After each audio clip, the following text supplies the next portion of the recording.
Sa gilid ng bundok, sa isang baryong, halos nalilimutan na ng mundo, dumadagundong ang ulan sa kalaliman ng gabi. Ang liwanag ng lampara mula sa ilang bahay ay nagmumukhang mga alitaptap sa dilim at ang amoy ng basang lupa ay sumisingaw sa hangin. Ang mga kalye na gawa sa putik at graba ay madulas at mapanganib. Sa ganitong klaseng panahon, bihirang may maglakad sa labas. Pero naroon si Benji, nakapayong basang-basa pa rin ang laylayan ng kanyang pantalon. Ang kanyang paghinga ay hamog sa malamig na hangin. Si Benji, 25 lang, ay isang ordinaryong manggagawa sa isang malapit na pabrika. Tahimik ang buhay niya, walang gaanong pangarap, at masaya na sa simpleng pang-araw-araw. Walang masyadong nangyayari sa kanyang buhay. Ngunit ngayong gabi, hindi niya alam kung bakit siya napadpad sa labas. Parang may tumatawag sa kanya, isang pakiramdam na hindi niya maipaliwanag. Sa dulo ng madilim na kalsada, may naaaninag siyang figura. Isang matandang babae nakasuot ng kupas na saya, hawak ang isang lumang lampara. Ang liwanag nito ay parang alon sa dagat ng dilim. Lumapit siya, hindi dahil gusto niya, kundi dahil parang hinihila siya ng mahiwagang puwersa. Benji, bulong ng matanda na parang alam na niya kung sino ang paparating, nagulat siya. Lola Sione, tanong niya, kilala ang matanda bilang tahimik at misteryosong tagapayo ng baryo. Kakaunti ang lumalapit kay Lola Sione dahil sa mga kwento ng kanyang kakaibang kakayahan. Ang sabi-sabi, alam niya ang hinaharap. Ang iba'y takot sa kanya. Ang iba'y hindi naniniwala. Pero ngayong gabi, parang may ibang aura sa kanya. Ang kanyang mga mata ay malalim, puno ng mga lihim na hindi kayang ipaliwanag. Halika sa tama, sabi ni Lola Sione. Iniabot ang kanyang kamay. Ang boses niya ay mahina, ngunit may autoridad. Parang kulog sa gitna ng ulan. Hindi niya alam kung bakit, pero sinunod niya ang matanda. Sa ilalim ng ulan, naglakad sila papunta sa maliit na kubo ni Lola Sione. Ang bahay ay gawa sa kahoy, may bubong na yero, at amoy nito ang halimuyak ng nasusunog na kahoy mula sa kalan. Sa loob, may mesa na puno ng papel, mga bote na may hindi mawari ang laman, at isang malaking libro na nakabukas sa gitna. Bakit niyo po ako tinawag? Tanong ni Benji, nanginginig sa lamig at kaba. Ngumiti si Lola Sione, ngunit ang ngiti niya ay may halong lungkot. Hindi ako ang tumawag sa iyo, Hiho. Ang tadhana ang nagdala sa iyo rito. Pinaupo siya ng matanda sa isang bangkong kahoy. Pagkatapos ay may kinuha ito mula sa ilalim ng mesa, isang lumang kahon. Ang kahon ay parang yari sa mahogany, may ukit ng mga kakaibang simbolo sa gilid. Binuksan ito ni Lola Sione at mula roon ay inilabas ang isang papel na parang galing pa sa ibang panahon. Ang mga gilid nito'y kupas at medyo punit. Ano? Anong papel yan? Tanong ni Benji, tinutukan ng tingin ang hawak ng matanda. Ito ang listahan sa gunay, sagot ni Lola Sione. Listahan ng mga mangyayari sa hinaharap. Napakurap siya, hindi niya alam kung matatawa, matatakot o maniniwala. Ano ho? Parang biro yan, Lola. Ngunit hindi ngumiti ang matanda. Sa halip inilapag niya ang papel sa mesa at itinuro ang isang linya. Binasa ito ni Benji at biglang bumilis ang tibok ng kanyang puso. May aksidente sa tulay bukas, 3 buhay ang mawawala. Nanlamig ang kanyang mga kamay. Paano niyo nalaman to? Bulong niya. Hindi ito tungkol sa akin, Hiho, sabi ni Lola Sione. Tungkol ito sa iyo.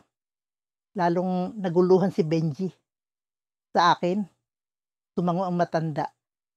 Ang listahang ito ay hindi akin. Ang may akda nito, ikaw. Napailing siya, tumayo mula sa upuan. Hindi po pwede. Hindi ko po kayo maintindihan. Paano ko maisusulat ang mga mangyayari sa hinaharap? Hindi nga ho ako marunong magsulat ng kahit anong kwento. Ngumiti si Lola Sione, ngunit sa pagkakataong ito, may kakaibang kirot sa kanyang mga mata. Basta't tandaan mo, Benji, ang bawat desisyon na gagawin mo may epekto. Ang listahang ito ay gabay, ngunit hindi ito nakaukit sa bato. Kung ganun, bakit niyo po ipinapakita sa akin to? Anong gusto niyo pong gawin ko? Tanong niya. Ang boses ay nanginginig. Ang listahan ay may kapangyarihang baguhin ang lahat. Pero nasa iyo ang desisyon, hiho. Gagawin mo ba ang nakasaad dito? O susubukan mong baguhin ang tadhana? Lumapit siya sa mesa, titig na titig sa papel. Isang bahagi ng isip niya ang nagsasabing huwag maniwala. Pero may bahagi rin na nagsasabing totoo ang lahat. Sa sulok ng listahan, may nakita siyang nakasulat na hindi niya napansin kanina. Ang huling linya. Sa ikalimang araw, isang buhay ang maililigtas. Ngunit kapalit nito isa pang buhay. Biglang bumigat ang hangin sa maliit na kubo. Tumunog ang kulog sa labas at ang ulan ay parang pumipintig kasabay ng kanyang puso. Sa unang pagkakataon, naramdaman ni Benji ang bigat ng isang bagay na hindi niya maintindihan. Ang listahan ay parang isang sumpa at biyaya sa parehong pagkakataon. Lola, ano ang gagawin ko? Tanong niya halos bulong. Ngunit hindi sumagot ang matanda. Sa halip, tumayo ito, naglakad papunta sa bintana at tumingin sa madilim na kalangitan. Sa loob ng katahimikan, ang tunog ng ulan at ang bigat ng mga salitang nakasulat sa papel ang pumuno sa silid. Sa gilid ng isang makipot at ang madilim na kalsada, bumubuhos ang ulan, tila walang balak tumigil. Ang bawat patak nito'y tumatama sa basang lupa. Nagiiwan ng amoy na pamilyar, ngunit may kasamang kakaibang kilabot. Sa malayo, may isang liwanag na bahagyang sumisilip mula sa isang lampara. Ang ilaw nito'y naglalaban sa dilim, parang isang munting apoy sa gitna ng bagyo. Si Benji, nakapayong, ngunit basang-basa pa rin ang laylayan ng kanyang pantalon, ay naglalakad pa uwi mula sa kanyang trabaho sa bayan. Ang daan ay maputik at ang lamig ng hangin ay tila dumidikit sa kanyang balat. Sa gitna ng katahimikan, bukod sa tunog ng ulan at paminsang kulog, bigla niyang narinig ang isang paos na boses mula sa gilid ng kalsada. Binata, halika rito, bulong ng matandang babae na halos hindi niya napansin sa dilim. Napatigil si Benji, ang kanyang puso ay biglang bumilis. Sa ilalim ng liwanag ng lampara, lumitaw ang figura ng isang matandang nakasuot ng manipis na balabal, basang-basa mula sa ulan. Ang kanyang buhok ay puting-puti at ang kanyang mga mata ay tila nakakakita ng higit pa sa kung anong nasa harap. Lola, anong ginagawa niyo dito? Gabi na po, tanong ni Benji, pilit na nilalabanan ng kaba. Hindi niya kilala ang matanda, ngunit tila may kung anong puwersang nagtutulak sa kanya na huwag itong iwan. Ngumiti ang matanda, ngunit ang ngiting iyon ay hindi mawari kung naamo o may lihim na intensyon. Inilahad nito ang isang piraso ng papel, luma na, at may bahagyang kupas na tinta. Kunin mo ito, isa itong gabay, sabi niya. Ang boses ay parang bulong ng hangin na sumasabay sa pagpatak ng ulan. Nagdalawang isip si Benji, ngunit kinuha rin niya ang papel. Sa sandaling madama niya ang gaspang naan nito sa kanyang mga daliri, tila may dumaloy na kakaibang lamig sa kanyang katawan. Mas malamig pa sa ulan o hangin ng gabing iyon. Nang buksan niya ang papel, nakita niya ang mga nakasulat, mga pangalan, lugar at petsa. Ngunit ang higit na gumulantang sa kanya ay ang mga kaganapan, mga aksidente, tagumpay at mga pangyayari na tila pamilyar. Lola, ano ito? Tanong niya, ang boses ay nanginginig. Bakit parang alam ko ang ilan sa mga nakasulat dito? Ang listahan na yan, sagot ni Lola Sione, ay nagsasabi ng mga mangyayari sa hinaharap.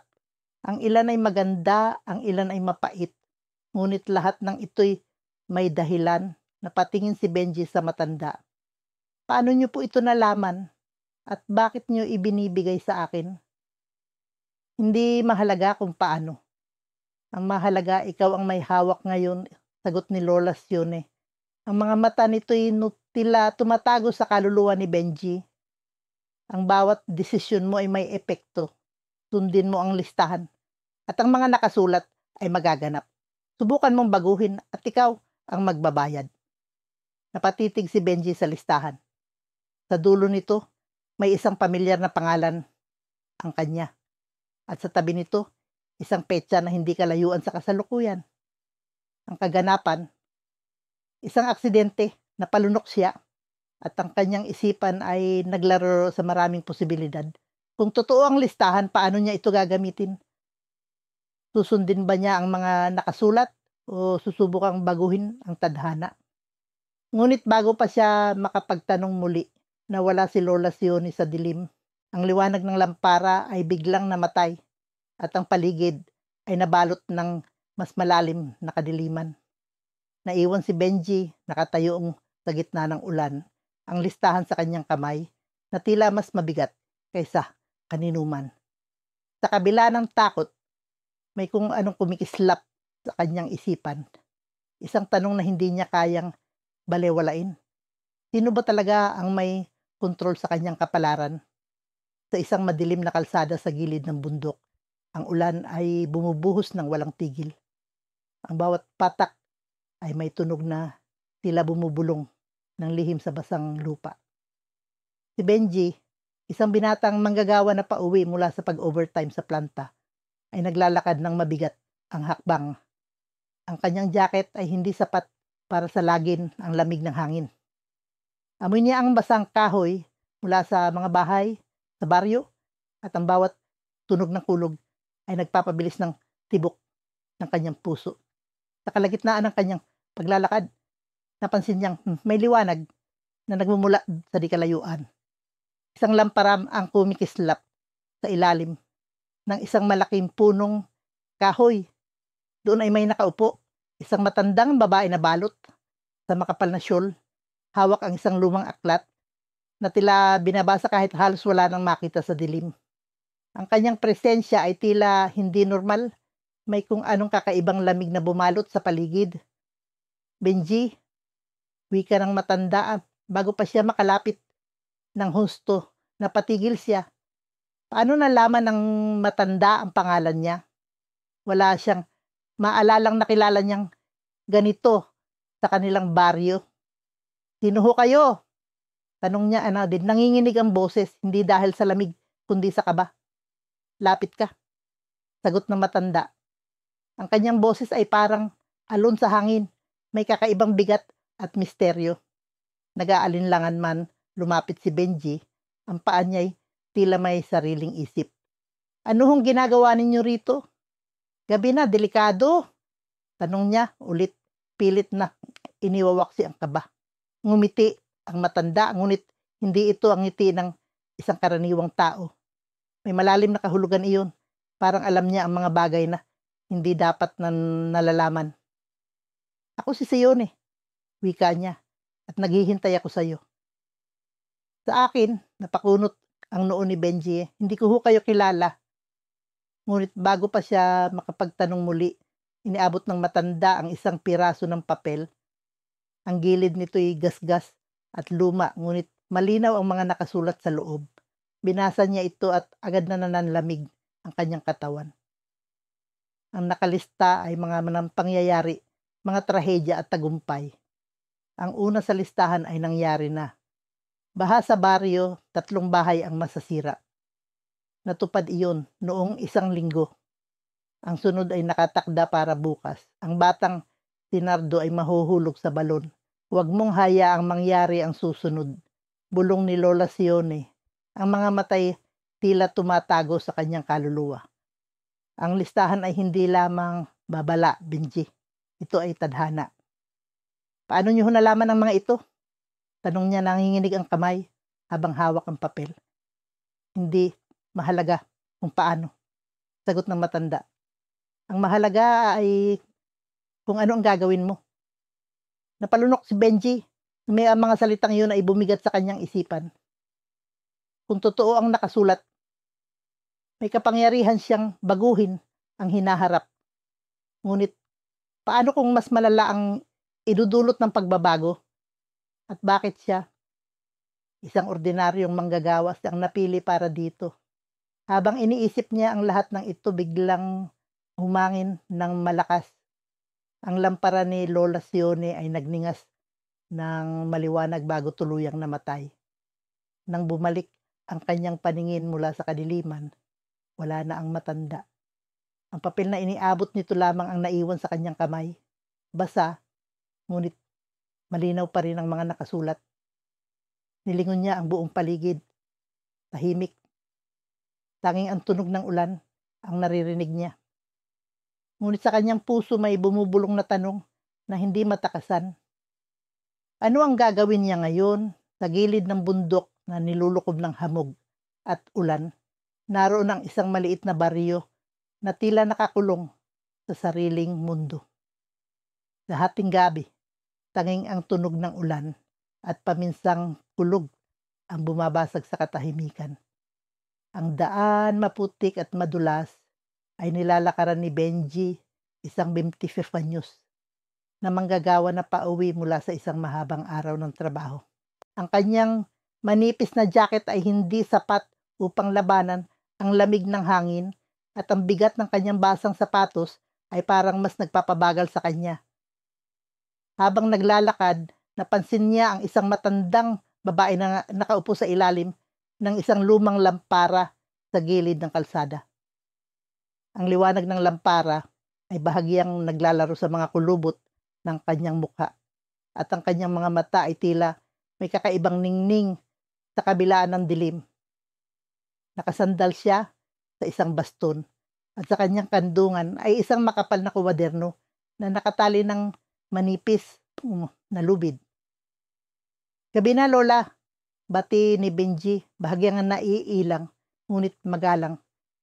Hindi ba delikado para sa inyo ang mag-isa dito? Ngumiti ang matanda, ngunit ang kanyang ngiti ay tila may laman parang alam niya ang isang lihim na hindi alam ng iba. Benji, aniya, mabagal at puno ng misteryo. Matagal na kitang hinihintay. Napalunok si Benji. Paano niyo po nalaman ang pangalan ko? Imbis na sumagot, iniabot ng matanda ang kuwaderno sa kanya. Basahin mo, Ivy, sabi nito. Nandito ang mga sagot na hinahanap mo. Napatingin si Benji sa kuwaderno. Ang papel nito ay magaspang, halatang luma na, at may kakaibang amoy ng basang kahoy. Sa kabila ng kanyang pag-aalinlangan, binuksan niya ito. Sa unang pahina, nakasulat ang isang listahan ng mga pangyayari mga petsa at oras. Bawat isa ay may kasamang maikling description. Hunyo, 59 na 11:45 p.m. Bumagsak ang malaking punong mangga sa gitna ng baryo. Sa ilalim ng nakasulat na ito, may eksaktong oras at detalye ng mga pangyayaring naganap noong araw na yun. Napalunok si Benji. Alam niya ang punong iyon. 2 araw pa lang ang nakakalipas nang bumagsak ito at eksaktong oras ang nakasaad sa listahan. Paano to? Tanong niya, nanginginig ang boses. Hindi pa tapos. Bulong ni Lola Sione. Ang tinig niya ay parang hangin na humahaplos sa tainga. Basahin mo ang mga susunod. Nagpatuloy si Benji sa pagbabasa. Hunyo, 18, 12:30 a.m. Mapuputol ang kuryente sa buong baryo dahil sa pagkidlat. Tumingin siya sa kanyang relo. Hunyo, 18 na ngayon. 12:10 a.m. Lola, ano po ito? Tanong niya, ngunit hindi sumagot ang matanda. Sa halip, ngumiti lang ito at tumingin sa malayo. Parang may inaabang ang mangyayari. Hindi mapakali si Benji. Gusto niyang isiping biro lang ang lahat. Ngunit ang bigat ng kuwaderno sa kanyang mga kamay at ang eksaktong detalye ng nakaraan ay hindi niya maikaila. Tumayo siya at lumingon sa direksyon ng baryo. Ngunit bago siya makalayo, hinawakan siya ni Lola Sione sa braso. Ang kanyang hawak ay malamig, ngunit mahigpit. Ang listahan ay hindi lang para sa di akin, Benji, sabi nito. Ikaw ang may hawak ng susi. Ang bawat desisyon mo ay may kahihinatnan. Bago pa siya makasagot, biglang kumulog ng malakas at ang lampara sa kanilang tabi ay pumikit. Iniwan sila sa kadiliman. Sa di kalayuan, narinig niya ang mga bulong ng mga tao mula sa baryo. Parang may kung anong kaguluhan. Hawak pa rin ang kuwaderno. Tumakbo si Benji pabalik sa baryo. Ang kanyang puso ay kumakabog sa kaba. Sa likod ng kanyang isip, naroon ang tanong na hindi niya masagot. Ito ba'y babala o isang patibong? Sa gilid ng bundok, sa isang baryong, tila kinalimutan ng panahon. Halos walang taong naglalakad sa madilim na kalsada tuwing hating gabi.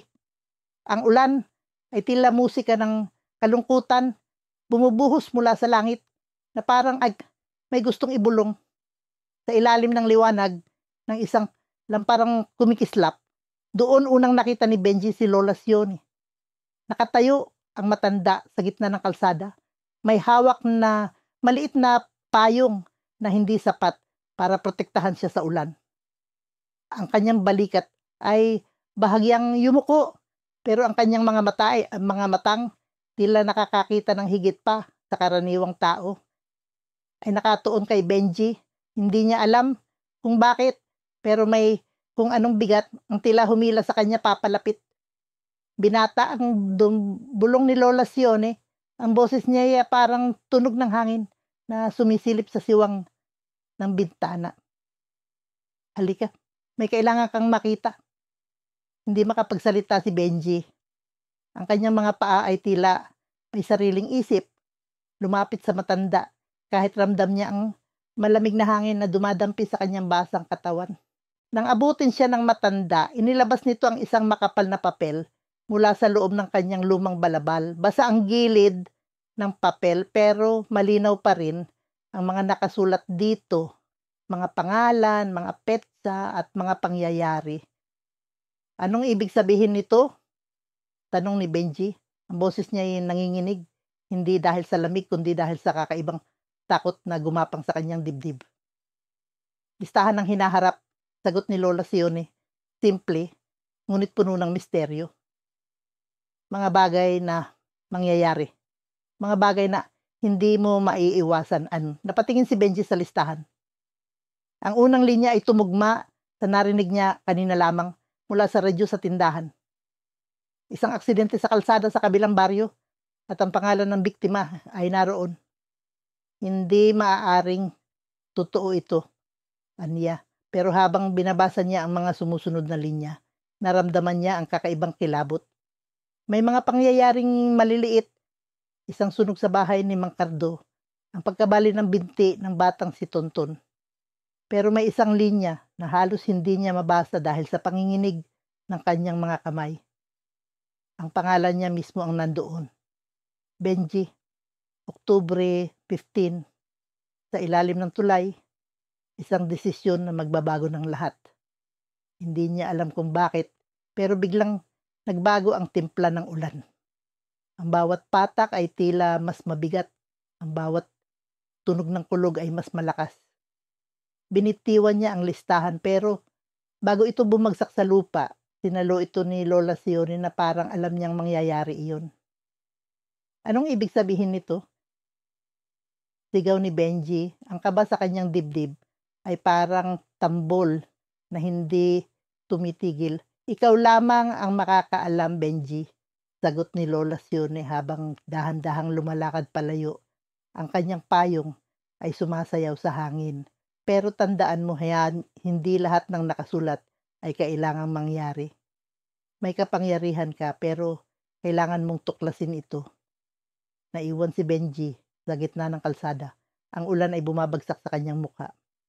Hindi niya alam kung galit siya, takot o naguguluhan. Pero isang bagay ang sigurado. Ang listahan ang magdadala sa kanya sa mga sagot na hindi niya alam na hinahanap niya.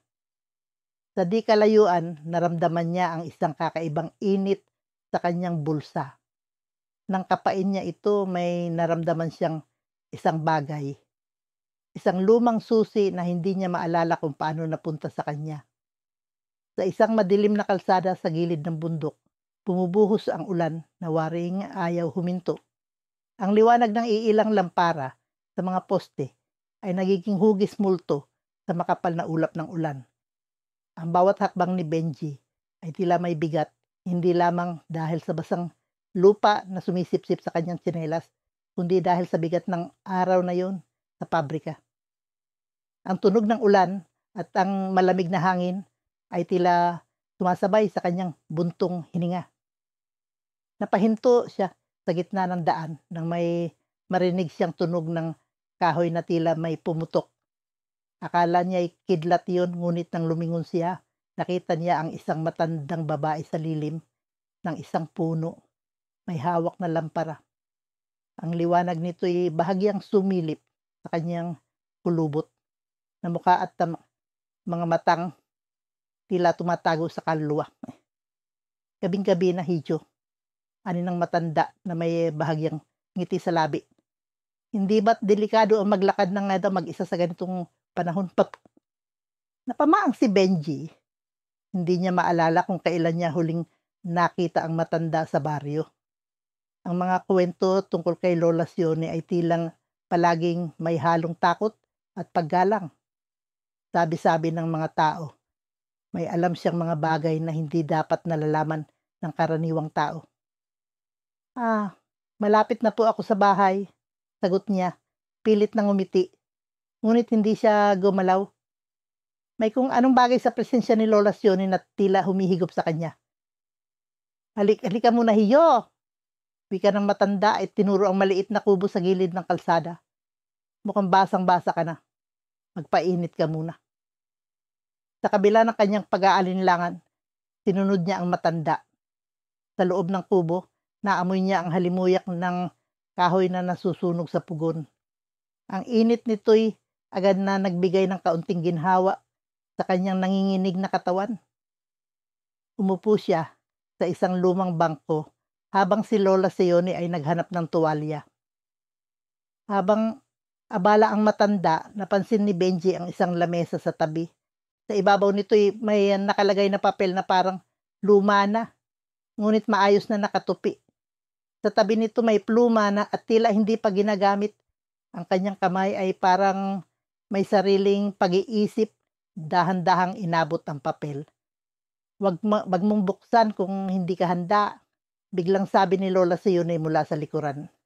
Ang boses niya ay malamig, ngunit hindi galit. Napaatras si Benji, ngunit huli na. Nabuksan na niya ang papel at ang kanyang mga matay napako sa mga salitang nakasulat doon. Ang listahan ay puno ng mga pangalan, petsa at kaganapan. Ang unang linya ay agad niyang nakilala. Pagkamatay ni Aling Bebang, Oktubre 2023, nanindig ang kanyang balahibo. Si Aling Bebang, ang kanilang kapitbahay, ay pumanaw nga ilang araw na ang nakalipas. Ang sumunod na linya ay mas lalo niyang ikinagulat. Pagkalunod, nilito sa ilog, October 2023. Sa isip niya, si Lito, ang batang anak ng tindera sa baryo, ay palaging naglalaro sa ilog tuwing hapon. Ang petsang iyon ay bukas. Anong ibig sabihin nito as tanong ni Benji? Ang boses niya ay nanginginig. Hindi niya alam kung dahil sa takot o sa galit. Lumapit si Lola Sione at umupo sa harapan niya. Ang kanyang mga matay puno ng damdaming hindi maipaliwanag, awa, lungkot at tila isang bagay na mas malalim pa. Ito ang listahan ng mga mangyayari. Iho, aniya. Walang sinuman ang nakakaalam kung saan ito nagmula. Ngunit ang bawat nakasulat yan ay nagkakatotoo. Pero, pwede ba itong baguhin? Tanong niya, halos pabulong. Ang kanyang isip ay naguguluhan. Kung totoo ang listahang ito, ibig bang sabihin ay wala siyang magagawa? Na ang lahat ng bagay ay nakatakda na? Iyan ang tanong na matagal ko nang sinubukang sagutin. Sagot ni Lola Sione. Ngunit tandaan mo, Hiho, ang bawat desisyon ay may kabayaran. Hindi na siya nakapagsalita. Ang bigat ng mga salita ni Lola Sione ay parang bumalot sa buong kubo. Sa labas, ang ulan ay patuloy sa pagbuhos, tila gumagawa ng sariling ritmo ng misteryo. Sa kanyang mga kamay, hawak pa rin ni Benji ang listahan na tila may sariling buhay. Sa kanyang isip, isang tanong ang paulit-ulit na gumugulo. Ano ang dapat niyang gawin? Sa pusod ng madilim na gabi, habang ang ulan ay bumubuhos ng walang patid, tinahak ni Benji ang makipot na kalsadang nilalamon ng ulap at hamog. Ang lamig ng hangin ay sumisingit sa kanyang basang damit at ang amoy ng basang lupa ay humahalo sa halimuyak ng usok mula sa malalayong bahay. Ang bawat hakbang niya sa putik ay may bigat, hindi lamang dahil sa basa niyang sapatos, kundi dahil sa bigat ng araw na iyon. Isang araw na puno ng pagkabigo at kawalang katiyakan sa trabaho. Sa di kalayuan, may liwanag na kumikislap sa ilalim ng isang puno ng balete. Isang lampara ang nagbabagaa at sa tabi nito isang matandang babae na nakaupo sa bangkong yari sa kawayan. Ang kanyang kulay abo na buhok ay nakatali sa likod at ang kanyang mga mata, bagamat malabo na dahil sa edad, ay tila may lalim na kayang sumilip sa kaluluwa ng kahit sino. Si Lola, yun eh. Gabing-gabi na, Hiho, bakit naglalakad ka pa sa ulan? Tanong ni Lola Sione. Ang boses niya ay tila bulong ng hangin, ngunit may bigat ng isang lihim na hindi maitatago. Nag-atubili si Benji. Pauwi na po ako, medyo natagalan lang sa trabaho. Sagot niya, nililinga ang paligid. Tila ba may nakatagong panganib sa dilim. Ngumiti si Lola Sione, ngunit ang ngiti niya hindi pangkaraniwan. Halika, maupo ka muna.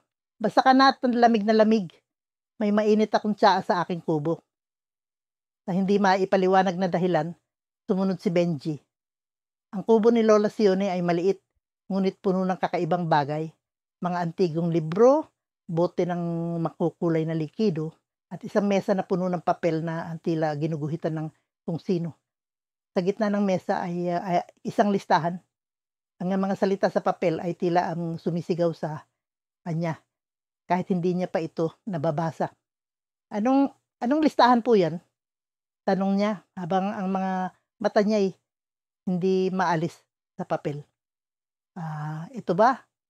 Inabot ni Lola Sione ang listahan at mahinahong inilapag ito sa harap ni Benji. Ito ang mga mangyayari sa hinaharap.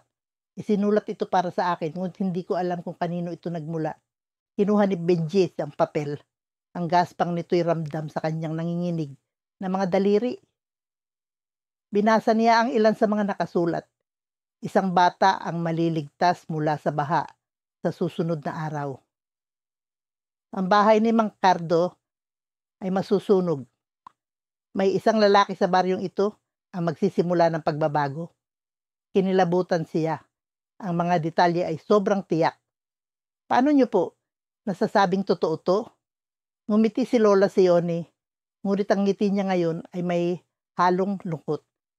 Makikita mo, Hiho, ang listahang ito ay hindi nagkakamali. Kinabukasan, habang umuuwi mula sa trabaho, nakita ni Benji ang mga tao sa baryo na nagkakagulo. Isang bata ang muntik ng matangay ng rumaragasang baha.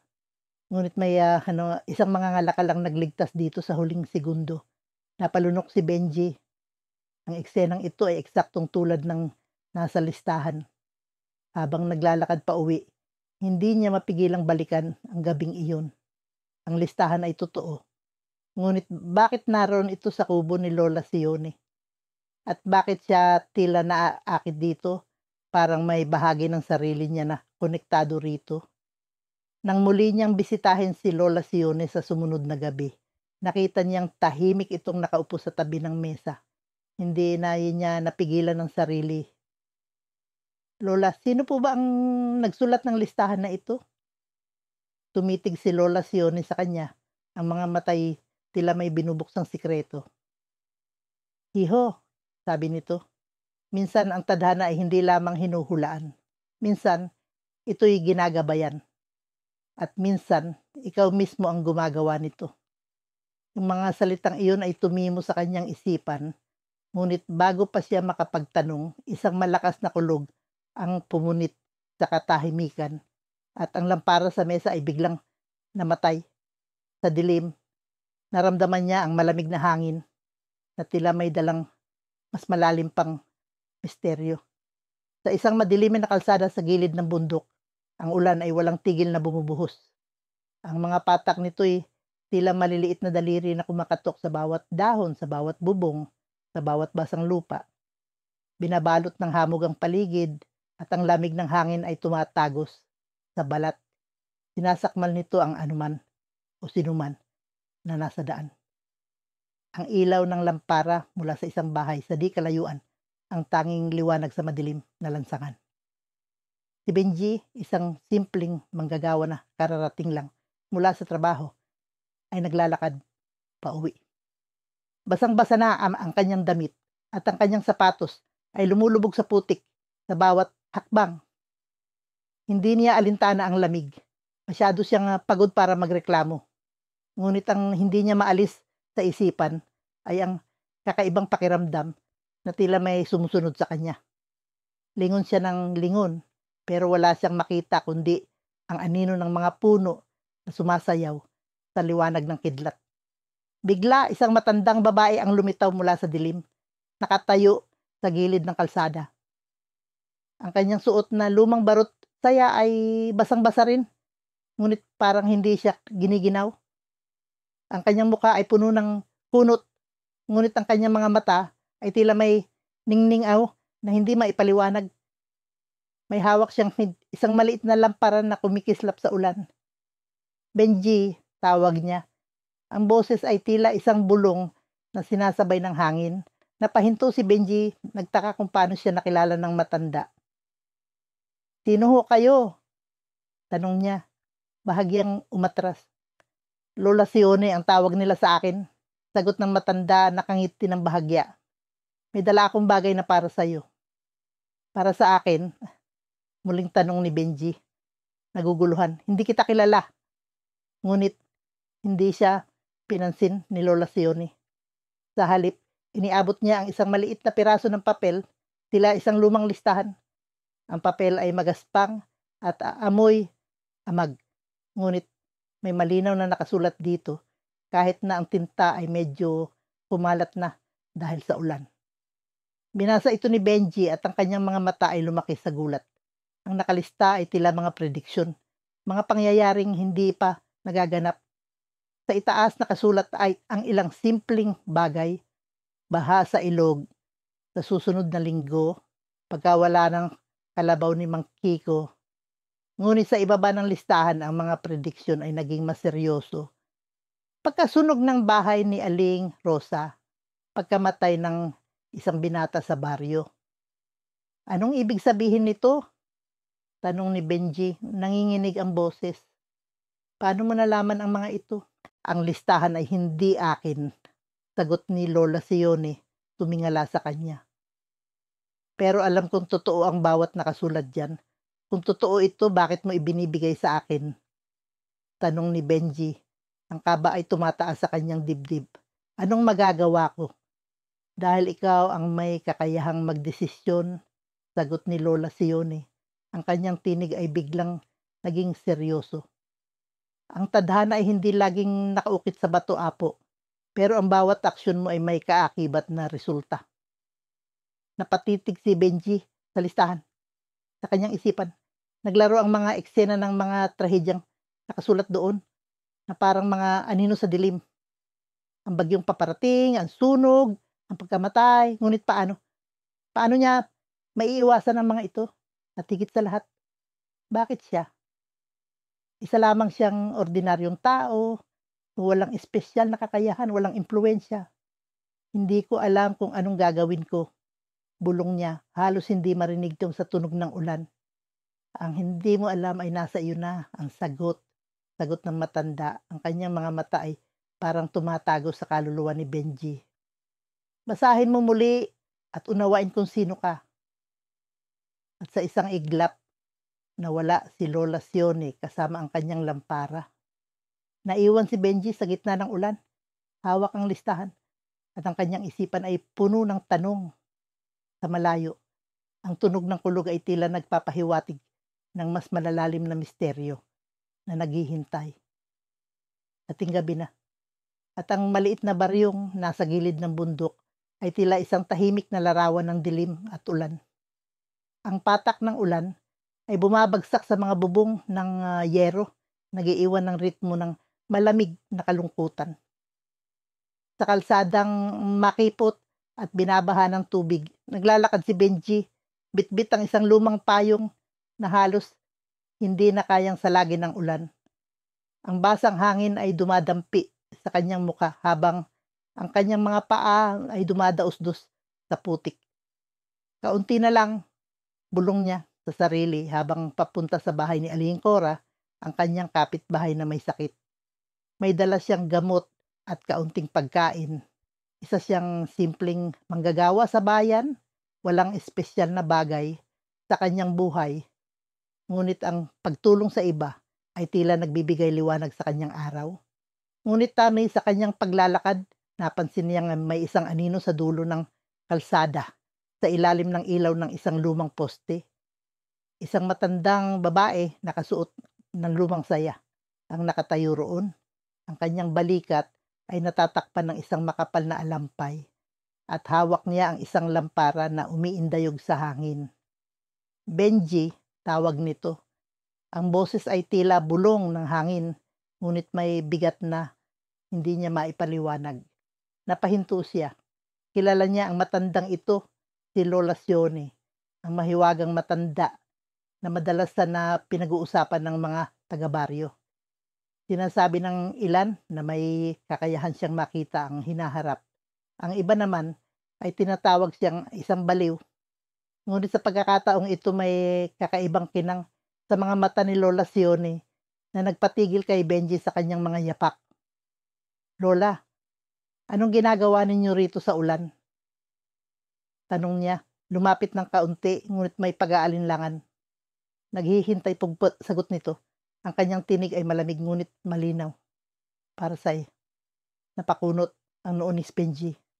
Para sa akin.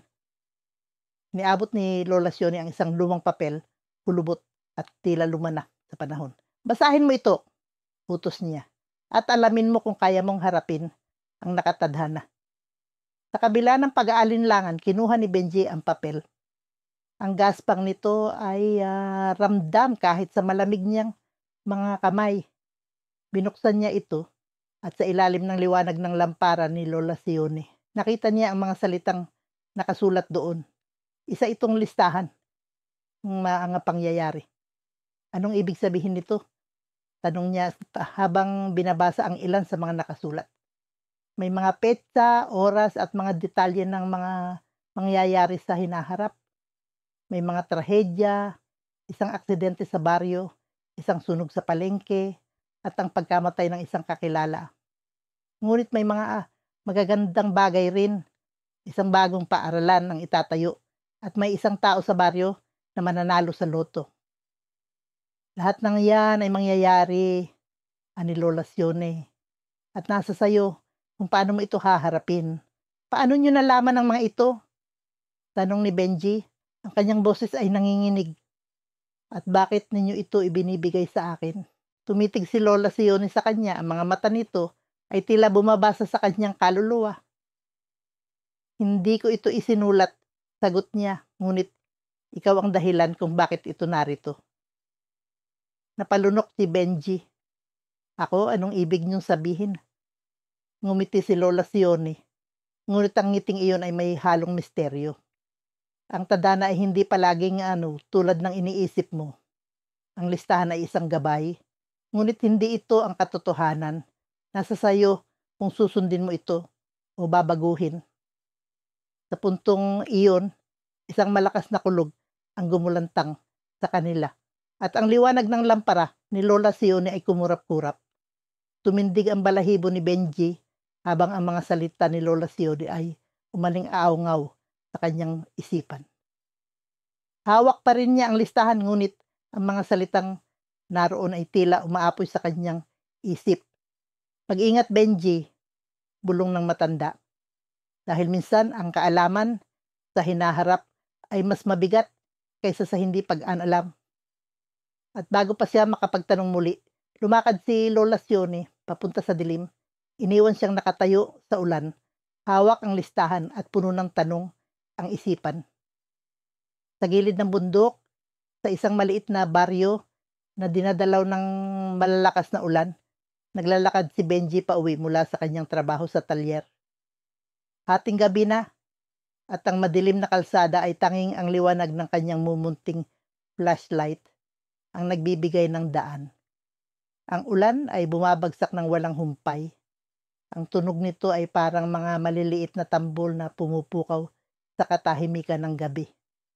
Amoy na amoy niya ang basang lupa at ang lamig ng hangin ay tumatago sa kanyang manipis na jacket. Habang naglalakad, napansin ni Benji ang isang matandang babae na nakaupo sa isang lumang bangko sa gilid ng kalsada. Ang lampara sa tabi nito ay nag-aalab at ang liwanag nito ay sumasayaw sa ulan. Nagbibigay ng kakaibang aura sa paligid. Nakasuot ang matanda ng kupas na saya at ang kanyang mukha ay tila puno ng mga lihim na hindi mababasa ng karaniwang tao. "Binata," tawag ng matanda. Ang boses nito ay parang bulong na dinadala ng hangin. Napahinto si Benji, nag-aalangang lumapit, ngunit ang kanyang mga paa ay tila may sariling isip. "Ano po ang ginagawa niyo rito sa ganitong oras, Lola?"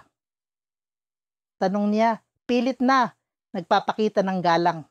Ngumiti ang matanda, ngunit ang ngiti nito ay may halong lungkot. "May hinihintay ako at sa tingin ko dumating na siya." Itinuro nito ang isang lumang papel na nakapatong sa bangko. Hindi maalis ni Benji ang tingin sa papel. Ang gaspang nito ay halatang gawa sa lumang uri ng pergamino at ang tinta ay tila nagsisindi sa ilalim ng liwanag ng lampara. Nilapitan niya ito, ngunit bago niya pang mahawakan, nagsalita ulit si Lola Sione. "Ang listahan na yan, binata, ay ang hinaharap. Lahat ng mangyayari sa baryong ito, sa buhay mo, sa buhay ng mga mahal mo ay nakasulat diyan." Napatingin si Benji sa matanda. Ang kanyang dibdib ay biglang bumigat. "Paano po nangyari iyon? Sinong gumawa nito?" "Hindi ko alam ang sagot sa lahat ng tanong. Ngunit ang papel na yan ay dumating sa akin isang gabi, tulad ng gabing ito, at ngayon dumating ka na rin." Hindi alam ni Benji kung bakit, ngunit ang kanyang mga kamay ay nanginginig habang inaabot ang papel.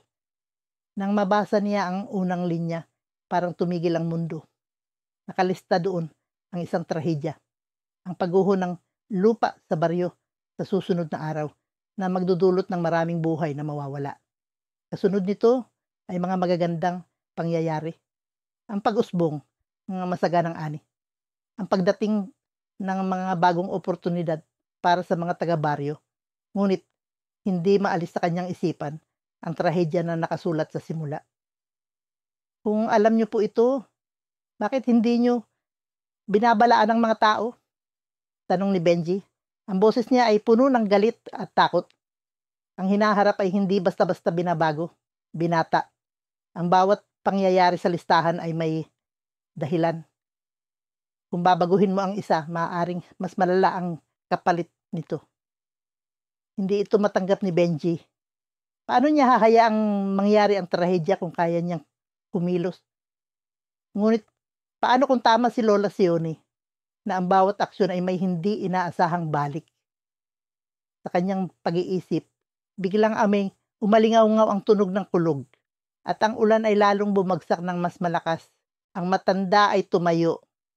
Ang kanyang mga mata ay tila tumago sa kaluluwa ni Benji. "Ang papel na yan ay hindi para sa akin, binata. Para sa iyo yan. Ikaw ang may hawak ng desisyon." Bago pa makasagot si Benji, tumalikod si Lola Sione at naglakad palayo. Iniwan siyang nag-iisa sa ilalim ng ulan. Hawak ang papel na tila mabigat na responsibilidad.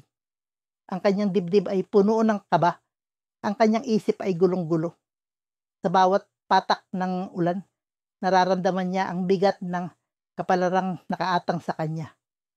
Nang muli niyang tingnan ang listahan, may isang linya sa dulo na tila bagong sulat lamang. Ang tunay na kapalaran ay nasa iyong mga kamay.